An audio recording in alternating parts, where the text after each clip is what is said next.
Hi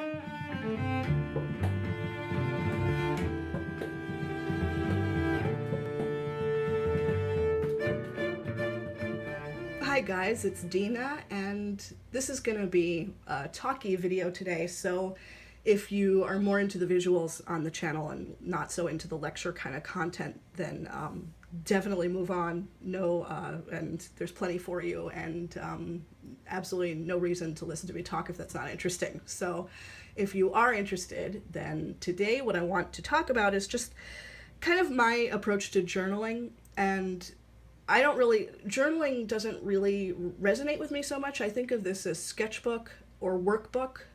Journaling, I automatically start to think about diaries, and I've never been good at keeping one. Words come easily to me, but almost too easily. Visual journaling has really pushed me to manage my ideas visually, and that's kind of how I force myself into that idiom. Whereas I just don't write very much in my journal. I don't think of it as a journal because it's not this sort of daily chronicle in that kind of way, in that kind of direct written record. So you're not going to see a lot of text. And I think of it as a workbook because, frankly, that just makes me less nervous. It takes a lot of the onus off of it for me. Work is fine.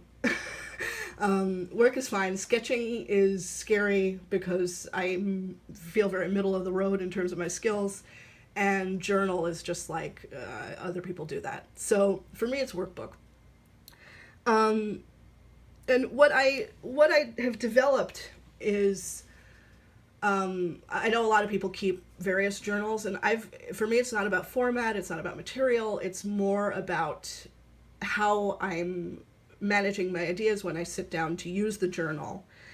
So what I've done is I've kind of figured out 3 different modes of working. And one of them is, I call it time. And this is sort of given to me in the course of my coursework. I had a professor who would evaluate artwork according to time, effort, and risk. And I think those 3 criteria are actually pretty fair when you're looking at work. You know, a painting by a completely novice painter is going to be a great deal of risk and a great deal of effort just to show up. The time that they've spent overall, maybe, they may have put a lot of concerted time into that particular piece, but they don't have a lot of time just swimming around and treading water in the art ocean, right? So that's kind of what's lacking in that department. But the other 2 factors are actually much greater than they are for more practiced artists. That takes a lot more risk, a lot more putting of self out there, and it takes a lot of effort to show up like that. So, it's always those things are always kind of being juggled when you look at an artwork, and in evaluating it, you can kind of try to figure out where it's weighted and where it's succeeding and where it's falling down in relation to those criteria. So I realized that a lot of my journaling practice is like, okay, just show up and do something. And so this book is dedicated to showing up, being free to play, and using what I already know how to do. So when I'm using this book, and sometimes it pans out that way, sometimes it doesn't, but in general, I'm in a comfort zone. Like, I'm fine with what I'm doing. I feel like I know what I'm doing.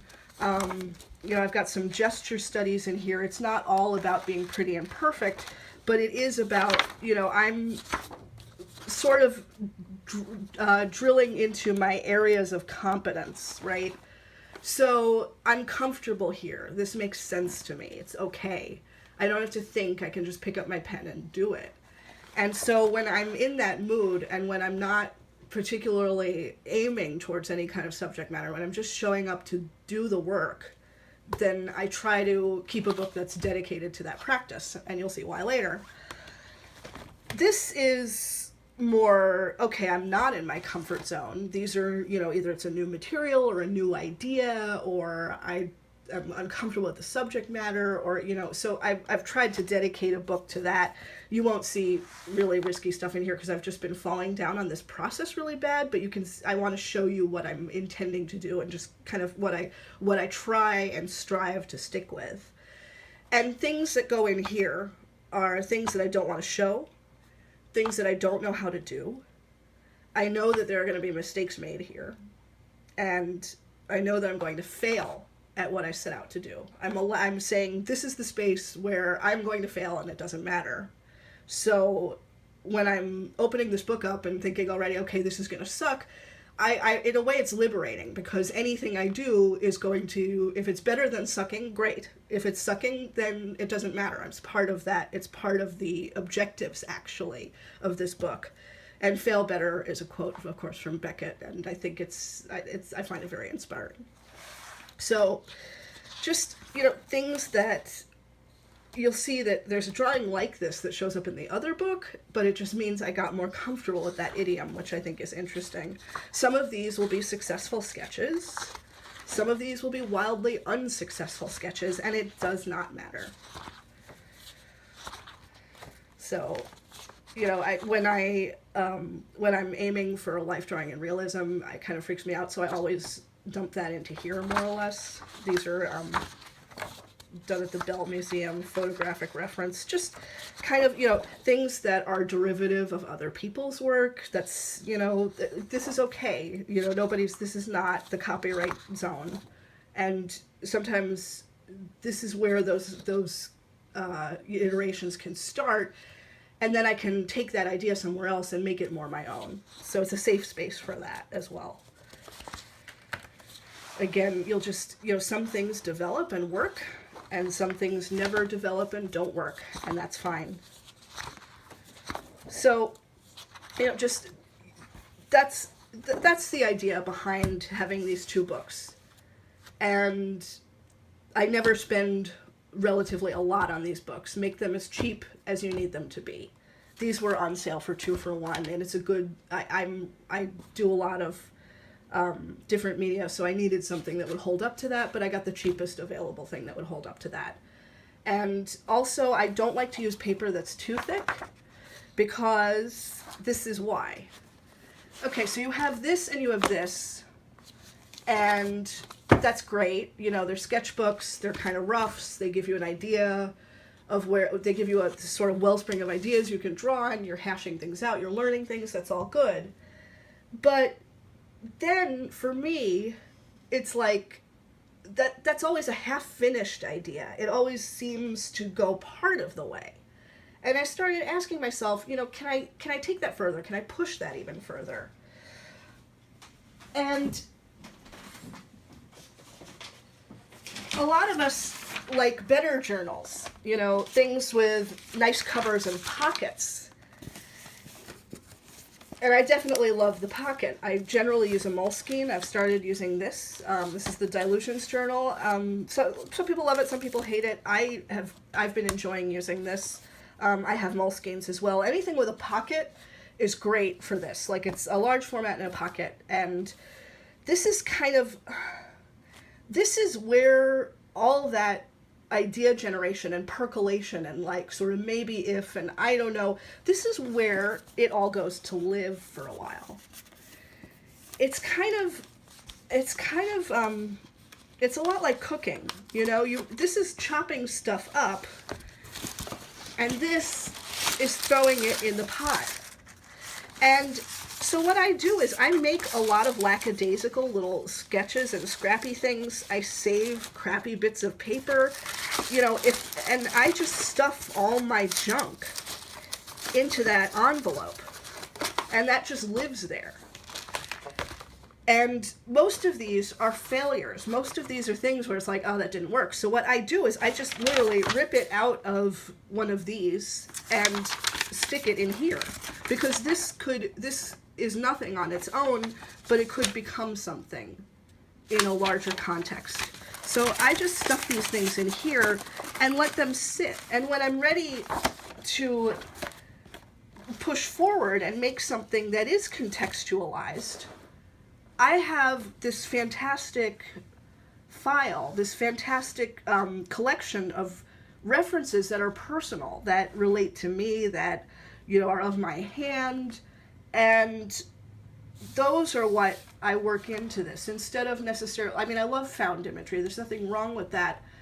But for me, it's really important to keep it consistently personal. And, there's, I find that it's a much less, it feels so much less generic to me to use my own failures or, half awake scrawlings, and, like this did not work as a painting. Like I felt like this fell apart and got too gummy and stuff. But when I just slap it into here, it doesn't matter. And then when it becomes part of a bigger picture, oh look, it kind of becomes interesting again in some way that I can't quite define.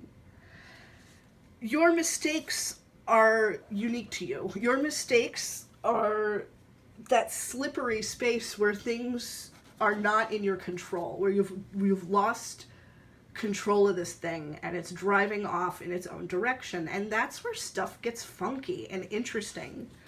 And so by remixing that stuff, by reshuffling that stuff and recombining it, you start to, I just find that there's this really interesting landscape. Now, how this translates into a larger outward-facing piece is not necessarily a straight line either. Like, it doesn't make a ton of sense in a way that I can articulate, but it does. This starts to add up. This starts to kind of world build your artistic practice and give you a sense. You can look at this and find out more about who you are. Whereas looking at an isolated mistake, you're caught up in it. All you see is like, oh, that sucks. But when you let go of that and decide to work with it, it's like, okay, it sucks and I'm still working with it. It sucks, but it has to play with others. It just has to be part of this community. So that sense of making rules that you make yourself stick to kind of forces you into interesting places. And I that's it for today. Like here, this wasn't a mistake. This was a beautiful drawing. And I decided to shred it and commit it to this because I could, because that moment of saying I'm going to shred this was kind of exciting. And, I just, I could use a patterned paper, right? I could use commercial paper, I could use newsprint, I could use anything. And it's not, for me, it's like, it's not always about the fastest route it's not always that sprint.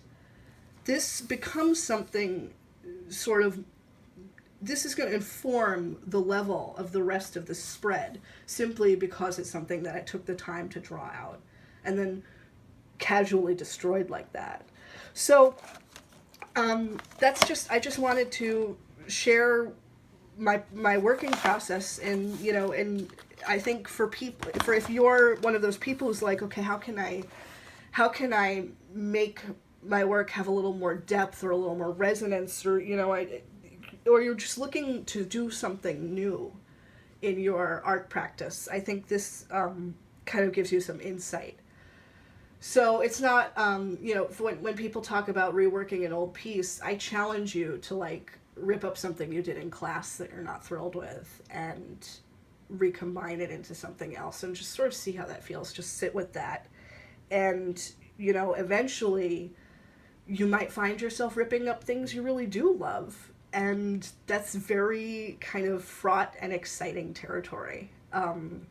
It's just, you by having this compiled reservoir of images and textures and colors that you've made, love them or hate them, you're never going to be at a loss. You're always going to have a starting point. You're always going to have something to refer back to. So the more you just show up and the more you sort of force yourself not to care what happens when you show up, the freer you'll be, and the more you'll be able to look at your own work and find suggestions for what path you should go down. Find those little clues that say there's stuff over here. This is the one you want to actually, clear the brush from and follow.